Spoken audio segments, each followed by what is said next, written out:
দুধের একটা বাচ্চা লইয়া চোখের পানিগুলা ছেড়ে দিয়া কান্দে আর আগুনের দিকে তাকায় আছে। বাদশা চিন্তা করলো, দেশের সব জনগণকে আগুন দিয়া জ্বালায়া দিলাম রে, একটা মহিলা বুঝি আমার পক্ষে আছে, একটা মহিলা বুঝি আমারে রব মানতে পারবে। এবার বাদশা দৌড়াইয়া মহিলার কাছে গিয়া বলে, এ মহিলা, বুঝতে পারছি তোমার ভিতরে মায়া লাগছে গো, আগুনের মধ্যে জাপ দিতে তোমার ভয় লাগে, আমার রব মানার জন্য সিদ্ধান্ত নিছ, তোমার দুধের বাচ্চাটা লইয়া কেমনে গো তুমি আগুনে জাপ দিবা? আমি তোমাকে আগুনে জ্বালাবো না, শুধুমাত্র একবার আমার রব বলে স্বীকার করো, ওয়াদা দিলাম আমি তোমার আগুনে নিক্ষেপ করবো না। এই মুহূর্তে দুধের বাচ্চাটা ছিল মায়ের কোলে। আল্লাহ রাব্বুল আলামিন দুধের বাচ্চার জবান খুলে দিছে, চিৎকার দিয়া কোন সুবহান। যুবক ভাইরা আমার, দুধের বাচ্চা চিৎকার দিয়া বলে, মাগো ও মা, সাবধান সাবধান, জালেম শাসকের কথা শুনবা না।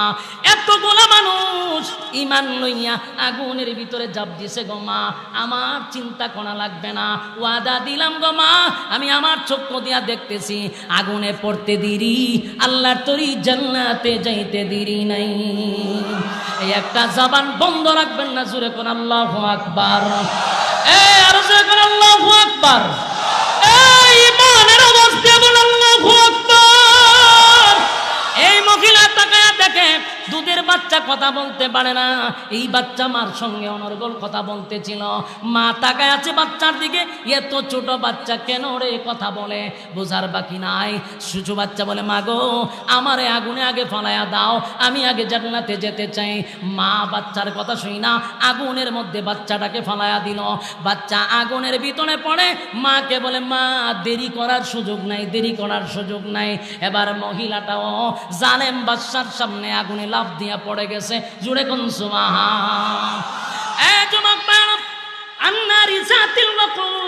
গর্তের ভিতরে দাও দাও দাও দাও করে আগুন জ্বলছিল। গর্তের কিনারায় বসে বসে কিছু বেঈমানরা আনন্দ উল্লাস করতেছিল, মদ্যপান করতেছিল। মুমিন নারী পুরুষ তাদেরকে আগুনে জ্বালানো হয়, আর কিছু বেঈমানগুলি বৈশা বৈশা টিটকারি মস্কারি করে। এই যুবক ভাইরা, ওলামায়ে কেরামদেরকে যখন ফাঁসির কাস্তে ঝুলানো হয়, ওলামায়ে কেরামদের যখন গুম আর হত্যা করা হয়, তখন তাদের চামচাগুলি আনন্দ মিছিল করছে, মিষ্টি বিতরণ করছে। এরা আর ওই ইউসুফ জুনাওয়াজের জালেমদের মধ্যে কোনো ব্যবধান নেই। আল্লাহ বলেন, আন্নারি জাতিল ওয়াকুদ ইযহুম আলাইহা কুউদ ওয়া হুম আলা মা ইয়াফআলুনা বিল মুমিনিনা শুহুদ। মুমিনদের কোনো অপরাধ ছিল না। গোটা দেশ, গ্রামে গঞ্জে শহরে বন্দরে যুবকের নাম ছড়ায়া পড়ল। এতগুলা মানুষের সামনে ভয়ঙ্কর একটা প্রাণীর ছোট্ট একটা পাথর দিয়া ঢিল মাইরা মাইরা ফেলাইছে। যুবকের ভিতরে কোনো কিছু আছে, দলে দলে যুবকের কাছে যাওয়া শুরু করছে। কেউ কুষ্ঠরোগ নিয়ে যায়, কুষ্ঠরোগ নিয়ে যাওয়ার সাথে সাথে যুবক যখন মালিকের নাম বলে ফু দেয়, ভালো হয়ে যায়। কেরামতি আরো বাড়তেছে। এই পরিস্থিতিতে প্রচার হইতে হইতে হইতে এটা পার্লামেন্ট পর্যন্ত চলে গেছে। তো পার্লামেন্টের একজন মন্ত্রীর চোখে অন্ধ ছিল, কিছু দেখতো না। এই মন্ত্রী যখন শুনছে যে এই যুবকের কাছে গেলে চোখও ভালো হয়, এই মন্ত্রী একটা বাস্কের ভিতরে স্বর্ণ রূপা টাকা পয়সা সব বইরা যুবকের কাছে লয়ে গেছে। গিয়া গায়ে, যুবক সব টাকা পয়সা স্বর্ণ সব তোমার, বিনিময়ে চোখ বালা করে দাও। বলুন তো দেখি, চোখ ভালো করার ক্ষমতা যুবকের আছে? চোখ ভালো করে কে? এবার যুবক বলেন, মন্ত্রী ভুল ধারণা নিয়া তুমি আমার কাছে আসছ, ভুল ধারণা নিয়ে আসছো। এই ধারণা নিয়ে যদি আইসা থাকো, এটা তোমার ভুল। চোখ ভালো করার ক্ষমতা আমার নাই। না আছে? মাইকটা যে যন্ত্রণা দিতেছে, এটা তো ওয়াজ করুন কেমনে কন? একবার কমে, একবার বাড়ে, একবার আওয়াজ করে, একটা লিমিটে রাখেন না ভাই। প্রথম সাউন্ডটা ঠিক আছিল তো, প্রথম সাউন্ডটা দেন। এবার দেখেন মন্ত্রী আসছে, যুবক কি বলে যে চোখ ভালো করার ক্ষমতা আমার নাই। এবার মন্ত্রী বললাম, যুবক গোটা দেশের মানুষ গ্রামে গঞ্জে শহরে বন্দরে সব জায়গায় তোমার খবর ছড়ায়া গেছে। তোমার কাছের মানুষ আসলে নাকি রোগ ভালো হয়ে যায়, কুষ্ঠরোগী ভালো হয়ে যায়, অন্ধ মানুষ আসলে ভালো হয়ে যায় রে। আমি তো বড় আশা লইয়া টাকা পয়সা তোমার কাছে আনছি। এখন সাউন্ডটা ঠিক আছে, লড়াইয়ের না।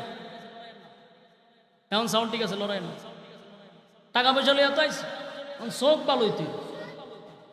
এবার যুবক বলেন, চোখ ভালো করার ক্ষমতা আমার নাই, তবে একটা শর্ত আছে, যদি শর্ত মানো তাহলে ওয়াদা দিলাম তোমার চক্ষু ভালো হয়ে যাবে। মন্ত্রী বলে কি? বলে আমি যেই রবের উপরে ঈমান আনছি, তুমি যদি সেই রবের উপরে ঈমান আনতে পারো তাহলে আমি রবের কাছে বলবো যে আল্লাহ তার চোখ ভালো করে দাও, ভালো করে দাও। মন্ত্রী কয় বেটা আমি রবের কাছে থাকি, সারা দিনই রবের কাছে থাকি। আজকে এত বছর ধরে পার্লামেন্ট আছি, আমার রবে আমারে প্রতিদিন দেখে কিন্তু চোখ বালা করতে পারে না। হে মনে করছে বাদশাই তো রব, বাদশাই তো খুদা। যুবক মনে করছে বাদশার কথা কয়। যুবক বলে না, বাদশা কোনোদিন খুদা হতে পারে না, হইল হুদা। হুদা না, খুদা হওয়ার যতগুলা কোয়ালিটি দরকার একটাও বাদশার মধ্যে নাই। সে তো একটা জালেম। এই জালেম শাসক কোনোদিন খুদা হতে পারে না। আমি যেই রবের কথা বলতেছি, রব আসমান জমিন আমারে তরে যিনি সৃষ্টি করছেন উনি হলেন স্রষ্টা। সেই রবের উপরে যদি ঈমান আনস, আমি ওয়াদা দিলাম মালিকের কাছে বইলা তোর চক্ষু ভালো করে দিব। মন্ত্রী বলছে মহামসিবত, ভাই আরাজি মন্দিরে হুমতাজি আমরা বাদশা খুদা, এ নতুন খুদা শিলা। আমি কিন্তু পার্লামেন্টের একজন সদস্য, আমি কিন্তু রানিং একজন মন্ত্রী। কার সামনে দাঁড়াইয়া কি বলতেছ বুঝতেছ? বলে বুঝে শুনি কইতেছ। বাদশার বিরুদ্ধে তুমি আরেকজন খুদা আদার করাইছ, যদি এটা বাদশার কানে যায় রে তোমার মৃত্যুদণ্ড হবে, এটা কি তুমি জানো? যুবক বলে আমি জানি, কিন্তু আমার রবকে আমি বলতে পারবো না। আমি আমার রবের দাওয়াত চালিয়ে যাব। আর যিনি রব হবে তিনি কোনোদিন মরতে পারে না, ঠিক কিনা? যিনি রব উনি তো চিরঞ্জীব, ওনার মরণ নাই, খাওয়ার নাই, ঘুম নাই, তন্দ্রা নাই, কিচ্ছু নাই, ঠিক কিনা বলেন? হয় তোর বাদশা ঘুমায়নি, ঘুমায় তো, তোর বাদশা খায়নি, খায়, তোর বাদশা মরবো নি, মরতে পারে। তো এটা আবার খুদা হয় কেমন? হ্যাঁ খুদা হয়। বলুন খুদার কোনো মরণ আসেনি, ঘুম আসেনি, কথা না। আল্লাহ রাব্বুল আলামিন বলেন কুল হুয়াল্লাহু আহাদ, নবী আপনি বলুন আমি এক ও দ্বিতীয়। আল্লাহর কোনো শরীক আছে? কথা কয় না। মালিকের কোনো শরীক নাই, কোনো ইলাহ নাই। আল্লাহুস সামাদ, আমি কারো মুকাফিক কিনা। আল্লাহ বলেন লাম ইয়ালিদ ওয়া লাম ইউলাদ, আমি কারো কাছ থেকে জন্ম নেই নাই, কাউকে জন্ম দেই নাই। ওয়ালাম ইয়াকুল লাহু কুফুয়ান আহাদ, আমার সমকক্ষ আর কেউ নাই। সুবহানাল্লাহ। শুধু তাই না, রব্বুল কারীম বলেন লা তাখুযুহু সিনাতু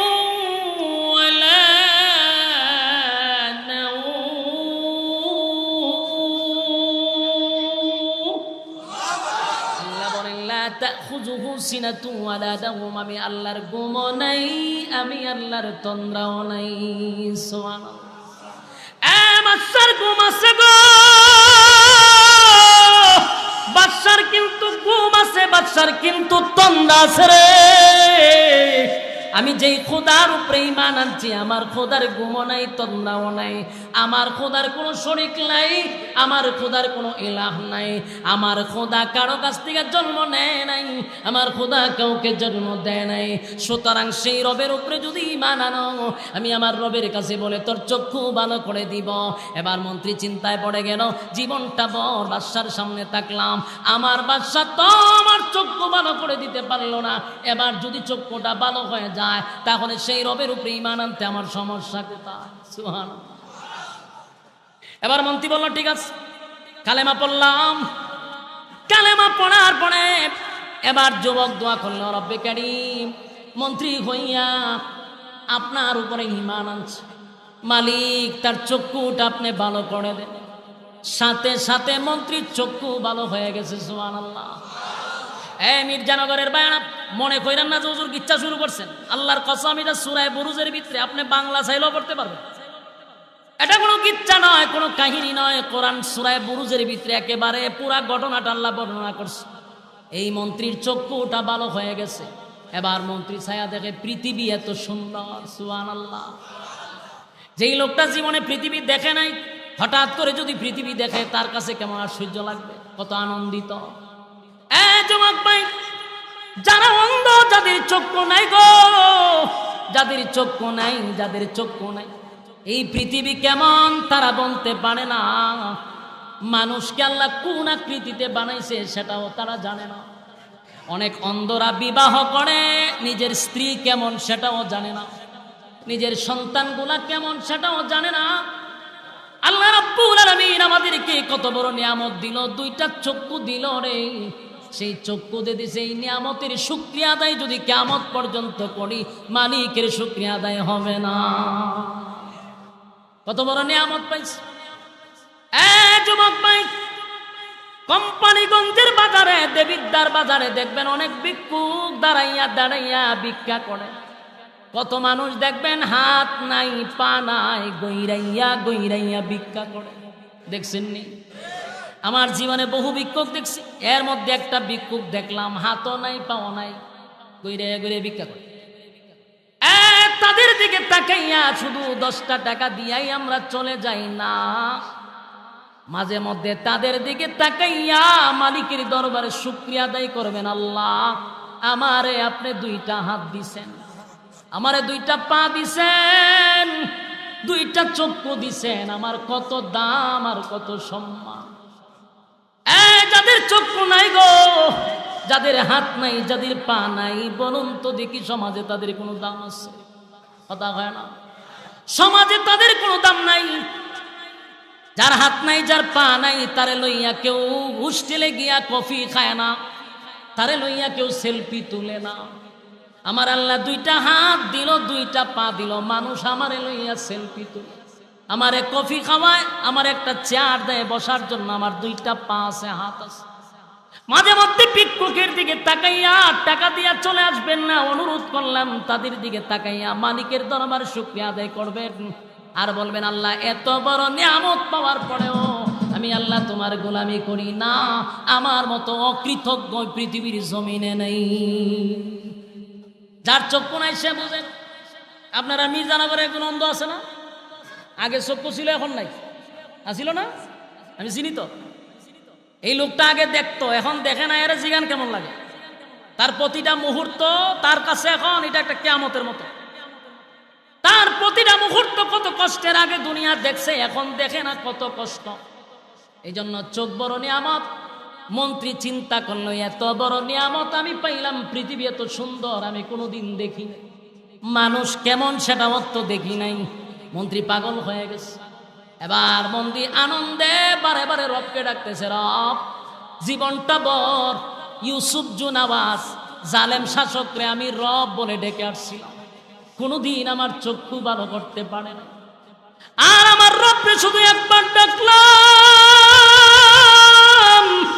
একবার ডাকলাম, একবার ডাকলাম, আমার রব আমার চক্ষু ফিরাইয়া দিছে।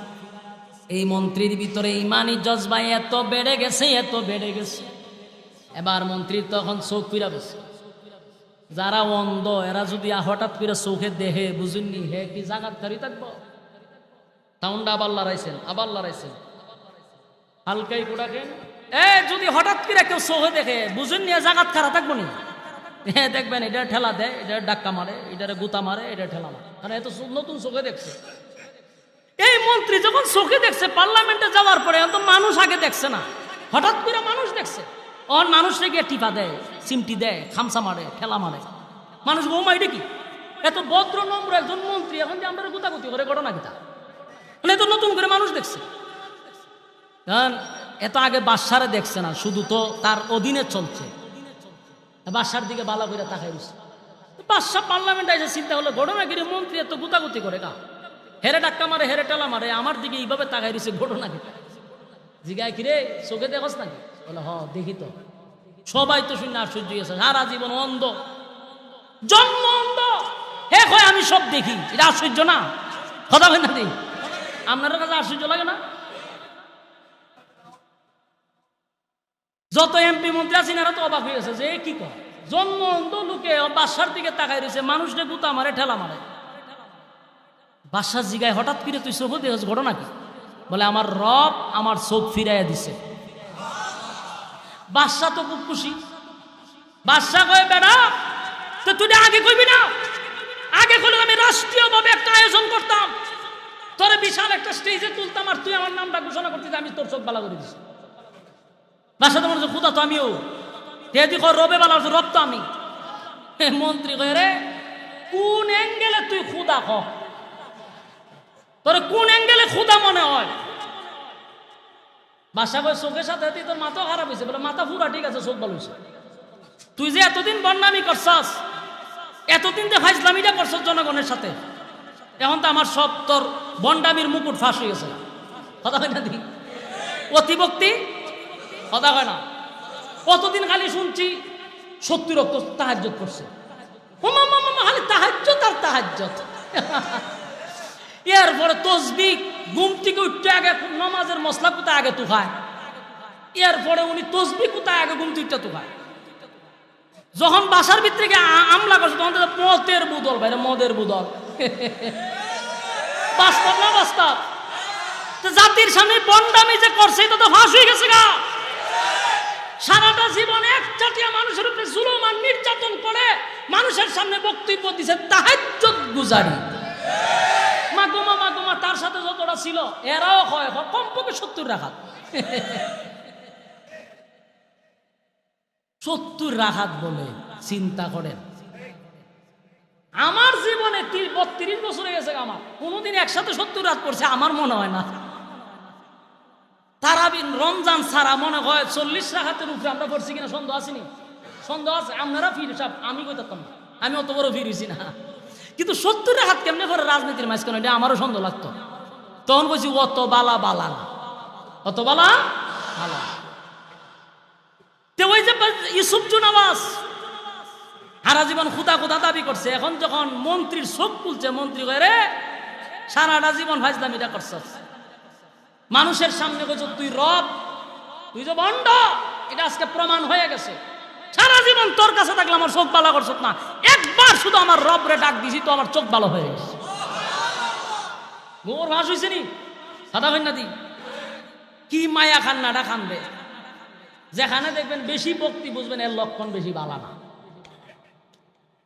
বেশি সুফি করি এখানেও কিন্তু সমস্যা আছে। হ্যাঁ কথা বল না দি, আগে তো কইতারছি না, এখন কইতাম নি। আপনার দেবীর দাঁত থানাটার ভিতরে একটা ঘটনা, একটা লোক আছে দেখবেন তসবিটা এই কারণে পড়তো, সুবহানাল্লাহ সুবহানাল্লাহ হারাটা দিন। ওরে বাবা রে বাবা, আমি তো তাইকে গেছি 4-5 বছর, তসবিটা তুই ফখরের একটা পড়স না, না সুবহানাল্লাহ সুবহানাল্লাহ সুবহানাল্লাহ। তখন কইতাম যে অত বালা বালা লক্ষণ খারাপ। আমি একদিন গেছি তার দোকান, আমার আবার খুব মহব্বত করে, মহব্বত করতে গিয়ে আমার আবার সবাই মহব্বত করে। তা আমি গেছি একদিন দোকান, যে কোনো একটা কারণে গেছি, গিয়া দিই 2 জন মানুষ আমার আগে গিয়া খারাপ। তা আমার হুজুর আনে সেটা বোন, আমি এর সাথে একটু কথা কই, এরা লয়ে গেছে ভিতরে কথা কইতেছে, আমি বলেছি সামনে, কতক্ষণ পরে দিয়ে দুনুডারে এমন দমকানি শুরু করছে, দমকাইতে দমকাইতে দোকান থেকে বাইরে দিচ্ছে। তা আমার ভিতরে ঢুকছে ডর, আমি সব বোনা যে মারাত্মক গরম, আমারে কোন কথা কয়। তা আমি বললাম যে চেয়ারম্যান সাহেব আমি যাইগা, সালামাল কি দিয়ে আমি যাইগা। না আপনি বোন চা খাইয়া যান, আমি আর খাইতাম। আমি কোনো রমিয়াতে গেছি, গিয়া আমি যখন বাজারে গেছি, ফান বাজারে গিয়ে দেখি ওই 2 লোক যেটারে গড়তে বাইর করছি, তেরার দেখে হয়ে নাই কিতা ঘটনা, কিতা তো ঘটনা কিচ্ছু না। আমি না আমার এখানে খটকা লাগছে, গেলেন সুন্দরভাবে, আইবার সময় আপনারা জারু দিয়ে বাইরে বাইরে দিল, ঘটনাটা কিতা হজুরি তার নই না লাভ নাই। আমি আমার হুনার দরকার আছে, আপনি কি উনার লোক হই? আরে না, আমি তো একই ফতিকের ফতিক, আপনি যে রাস্তায় আটেন আমি রাস্তায় আসতেছি। পরে হজুর একটা বিশাল লয়ে গেছিলাম, তা আমরা কইছি এটা দিম আই, হ্যাঁ এবার এটা কেড়ে কইছি, এই কারণে আমরা দৌড়াই দিছি, দাবি করছে আরো 2টা। আমি সব বনাতে তসবি কোন সময় পড়ে, এই সময় দেখছি আমি ইতি করে। এইটারে বলা হয় অতি ভক্তি সুরের লক্ষণ। বেশি ফিরাগি যখন দেখবেন হঠাৎ করে শুরু করেছে, বুঝবেন যে এটা বর্ণ নাম্বার 1। নেক্সট সুরতে মানুষকে ধোঁকা দিতে চায়, এমন বহু নেক্সট সুরতে ধোঁকা বাংলার জমিনে দেওয়া হয়েছে। এই দিন আর নাই এখন। 70 হাত তাহাজ্জুদ করে মানুষকে ইমোশনাল ব্ল্যাকমেল করতে, এই দিন শেষ। আর মানুষ ঘরের ভিত্তিকে দেখে বোতল পাওয়া যায় এখন। তাহাজ্জুদের ফাঁকে ফাঁকে মানে ক্লান্তি আছে, সময়টা টানত। মানুষের সাথে বন্ডামি করছে বহু বছর। মন্ত্রী হয়ে রে বহু বন্ডামি করছস, তুই নিজেরে খুদা দাবি করছস। ওখান আমি রবের নাম কইছি, তুই কইছিস আমার চোখ বালা করে দিছ। তুই কোন অ্যাঙ্গেলে খুদা এটা আমারে কর।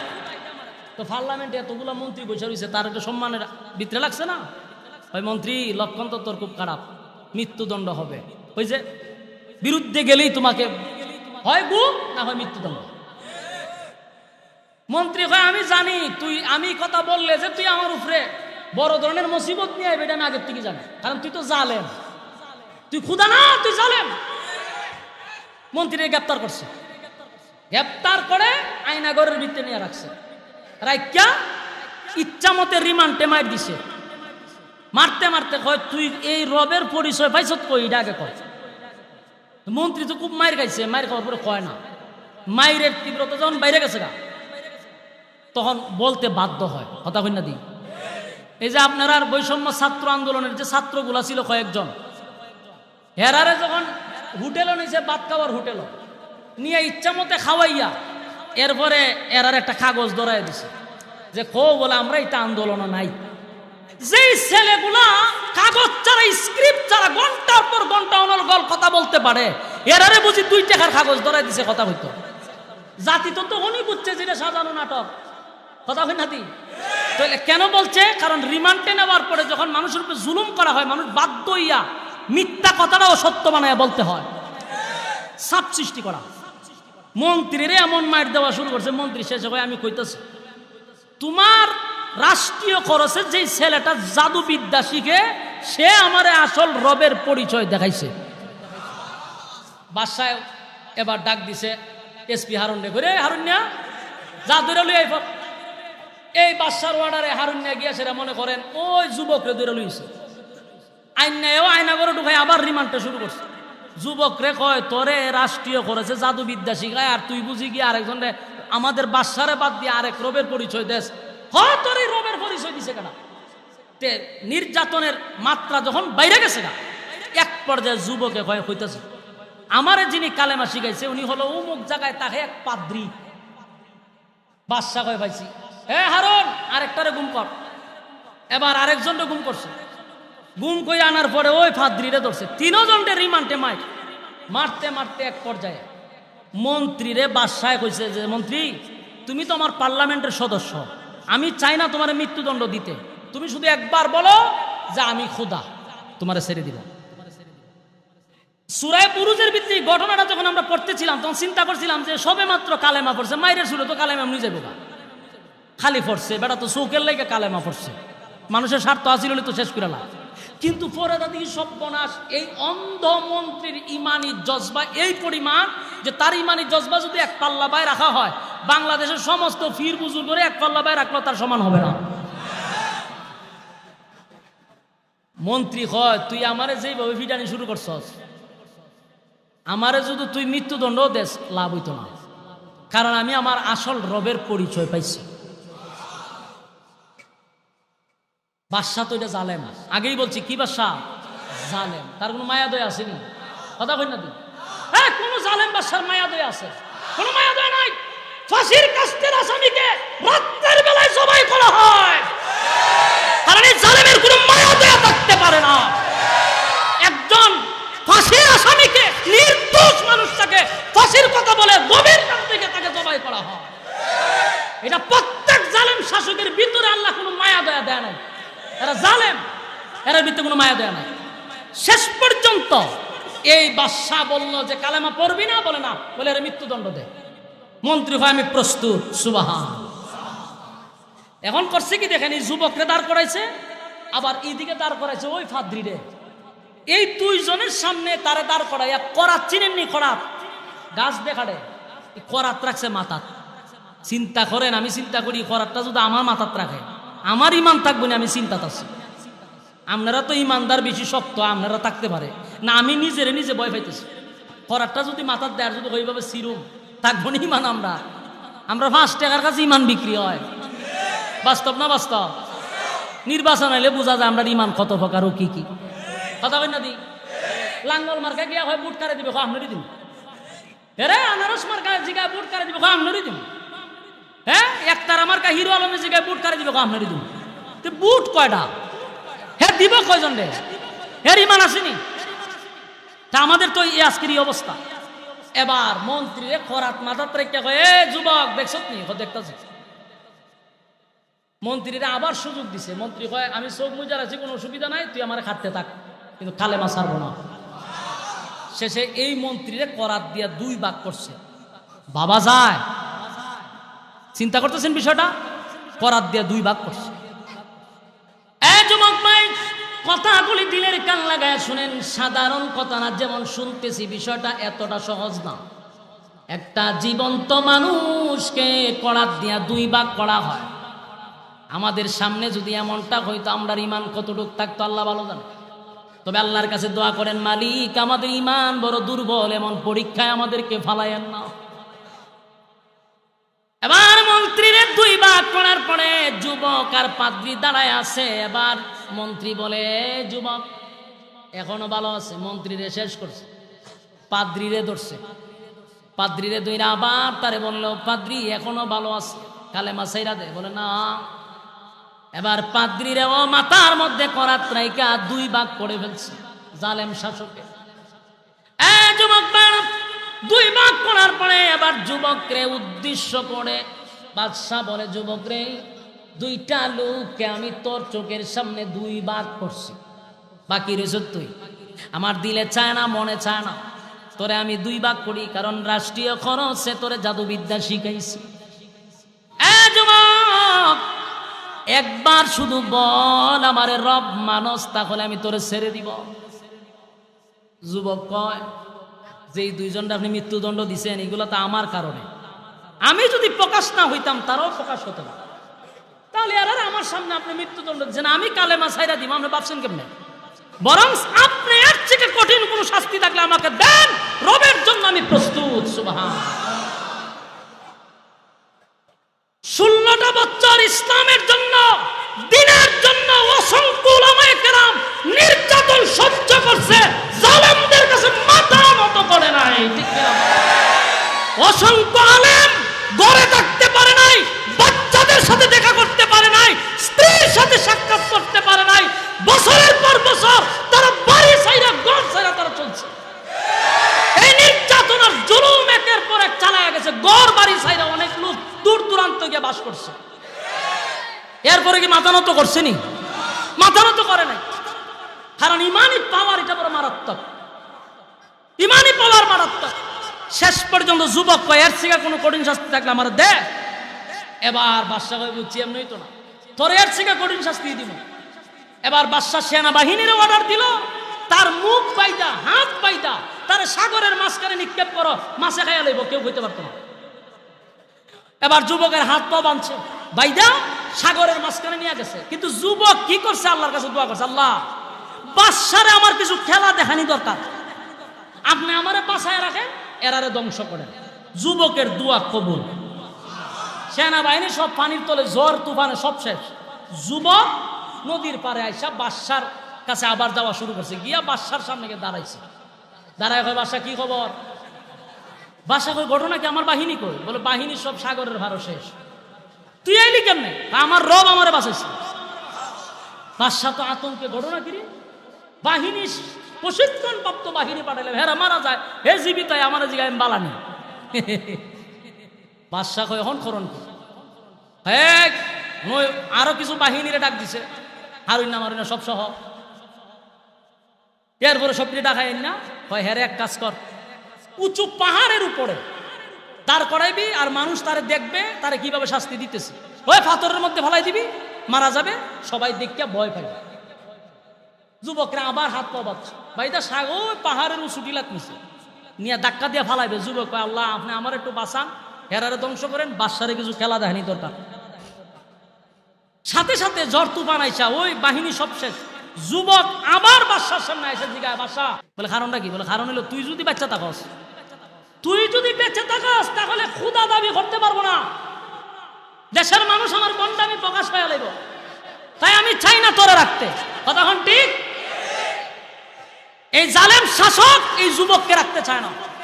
প্রত্যেকটা জালেম শাসক যখন দেখে যারা ইসলামের পক্ষে কথা বলে, আল্লাহর দ্বীনের কথা বলে, তাদেরকে বিভিন্ন সময় দেখছেন না ফাজাইলে আমল মসজিদও পড়ে, ইডি সামনে রেখে জঙ্গি জঙ্গি। এই নাটক যে মানুষ কত দেখা দেখছে, এই নাটক আর চলে না। ফাজাইলে আমল মসজিদে মুরব্বীরা পড়ে, এটা কোনো ক্লাসের কোনো কিতাবও না। ইডি সামনে তুললে ছবি তুললে কয় জঙ্গি কিতাব পাওয়া গেছে। যে ভার্সিটির ছেলেটার মুখে দাঁড়ি, এটারই জঙ্গি। কারণ এই ছাত্রগুলা যদি আস্তে আস্তে দিন শিখে, তাহলে নেক্সট জেনারেশন এই জালেমকে আর মানবে না, এটা বুঝতে পারছে। যুবক কয়, ঠিক আছে, আমারে যেহেতু তুই মারতেই চাস, তাহলে তুই নিজে নিজে মারতে পারবি না। আমার সিস্টেমে আমি যেভাবে বলবো ওইভাবে যদি মারতে পারস, তাহলে আমি মরবো। বাদশা কয়, যেমনে কইবি এমনি শুনতে রাজি, কিন্তু তোরে মারণ লাগবো। এবার যুবক বলল যে ঠিক আছে, তোর দেশের যত জনগণ আছে সবাই এক জায়গায় জমা করবি, আমার একটা উঁচা জায়গায় দাঁড় করাবি, একটা তীর লই আমার রবের নাম নিয়ে তীরটা মারবি, আমি মারা যাবো। কিন্তু শর্ত হইল দশের একটা জনগণ যেন গড় না থাকে। বাদশা কয়, বাইরে যাবে বা ফারি ঠাই নইলে আনুমান।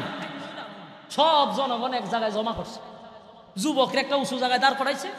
দাঁড় করানোর পরে যুবক রে জুড়ে কইস আমার রবের নামটা। এবার তীর হাতে নিয়া রবের নাম নিয়া যখন দূরে তীর মারছে বুকের মধ্যে, যুবক তো মারা গেছে। উপস্থিত ছিল কত? দেশের সব জনগণ। বলুন তো দেখি, শেষ না? কিন্তু শেষ হয়েছে না, ঘটনা খালি শুরু হয়েছে। কিন্তু আপনার সময় নাই এই ঘটনা শেষ করার মতো, আমারই সময়ও নাই। কতক্ষণ করে আজান করবো, আমি কেমন শেষ করবো? যুবকরে মারছে, ঘটনা তো শেষ হওয়ার কথা, কিন্তু না, ঘটনা খালি শুরু হয়েছে। এবার দেশের সমস্ত জনগণ বলা বলি করতে লাগলো, ঘটনা ঘিরে এত চেষ্টা করলো বাদশা যুবকটারে মারার জন্য, মারতে পারলো না। দেশের সমস্ত বাহিনী দিয়ে চেষ্টা করলো, মারতে পারলো না।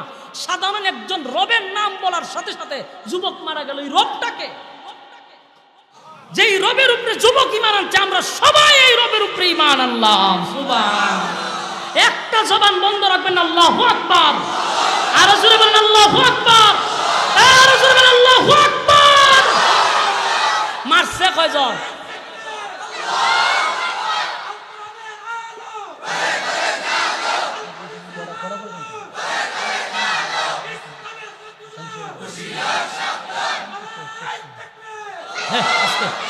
মারছে কয়জন?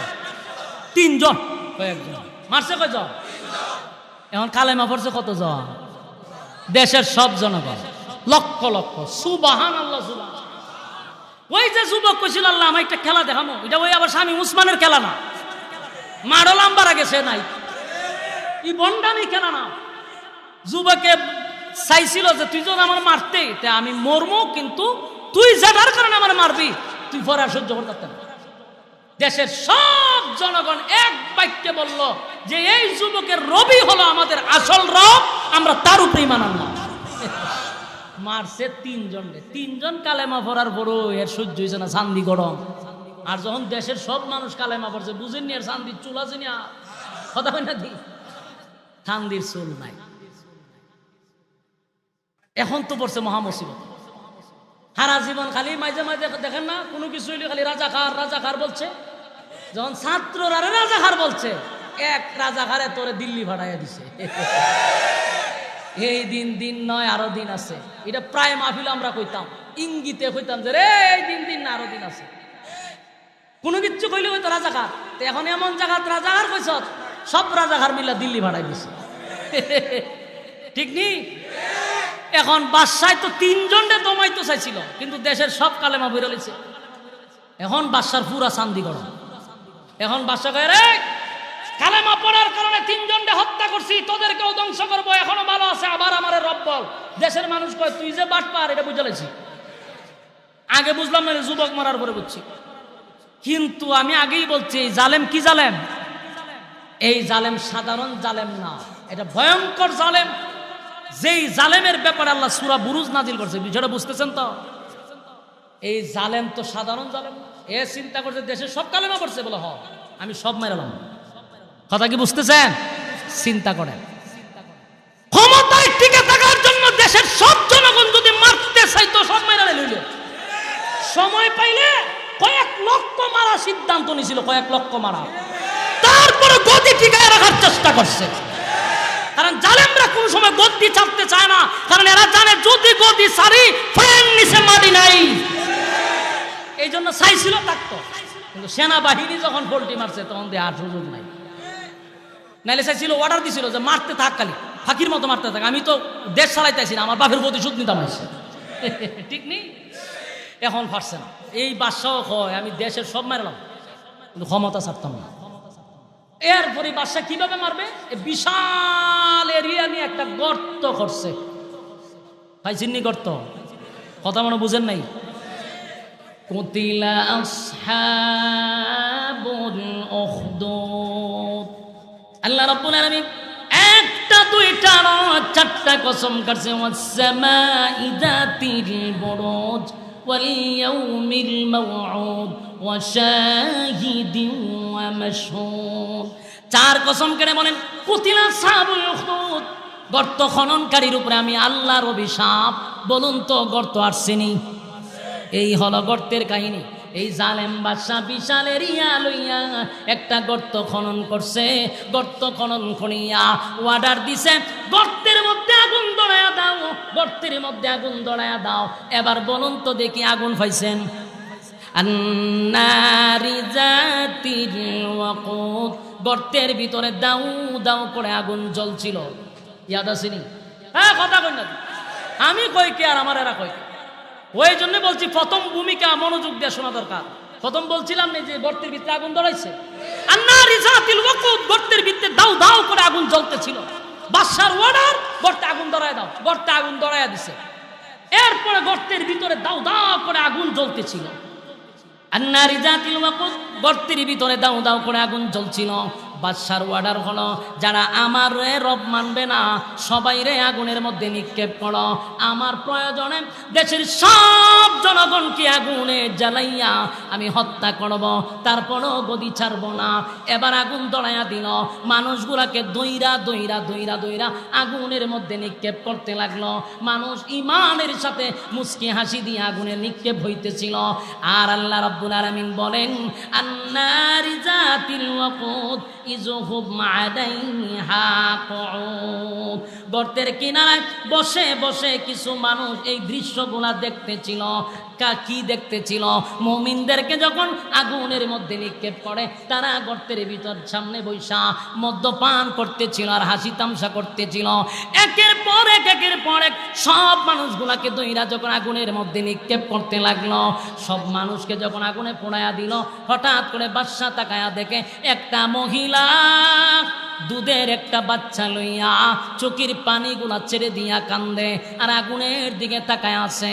বাদশা চিন্তা করলো দেশের সব জনগণকে আগুন দিয়া জ্বালায়া দিলাম রে, একটা মহিলা বুঝি আমার পক্ষে আছে, একটা মহিলা বুঝি আমারে রব মানতে পারবে। এবার বাদশা দৌড়াইয়া মহিলার কাছে গিয়া বলে, এ মহিলা, বুঝতে পারছি তোমার ভিতরে মায়া লাগছে গো, আগুনের মধ্যে জাপ দিতে তোমার ভয় লাগে, আমার রব মানার জন্য সিদ্ধান্ত নিছ। তোমার দুধের বাচ্চাটা লইয়া কেমনে গো তুমি আগুনে জাপ দিবা? আমি তোমাকে আগুনে জ্বালাবো না, শুধুমাত্র একবার আমার রব বলে স্বীকার করো, ওয়াদা দিলাম আমি তোমার আগুনে নিক্ষেপ করবো না। এই মুহূর্তে দুধের বাচ্চাটা ছিল মায়ের কোলে। আল্লাহ রাব্বুল আলামিন দুধের বাচ্চার জবান খুলে দিছে, চিৎকার দিয়া কোন সুবহান। যুবক ভাইরা আমার, দুধের বাচ্চা চিৎকার দিয়া বলে, মাগো ও মা, সাবধান সাবধান, জালেম শাসকের কথা শুনবা না। এতগুলা মানুষ ইমান লইয়া আগুনের ভিতরে জাপ দিছে গো মা, আমার চিন্তা করা লাগবে না, ওয়াদা দিলাম গো মা, আমি আমার চক্ষু দিয়া দেখতেছি আগুনে পড়তে দেরি, আল্লাহর তরি জান্নাতে যাইতে দেরি নাই। এই একটা জবান বন্ধ রাখবেন না, জোরে কোন আল্লাহু আকবার। আর জোরে কোন আল্লাহু আকবার। এই ইমানের অবস্থা বল আল্লাহু আকবার। এই মহিলা তাকায়া দেখে দুধের বাচ্চা কথা বলতে পারে না, এই বাচ্চা মার সঙ্গে অনর্গল কথা বলতেছিল। মা তাকায় আছে বাচ্চার দিকে, এত ছোট বাচ্চা কেন রে কথা বলে, বোঝার বাকি নাই। শিশু বাচ্চা বলে, মা গো আমারে আগুনে আগে ফলাইয়া দাও, আমি আগে জান্নাতে যেতে চাই। মা বাচ্চার কথা শুই না আগুনের মধ্যে বাচ্চাটাকে ফলাইয়া দিল। বাচ্চা আগুনের ভিতরে পড়ে, মাকে বলে, মা দেরি করার সুযোগ নাই, দেরি করার সুযোগ নাই।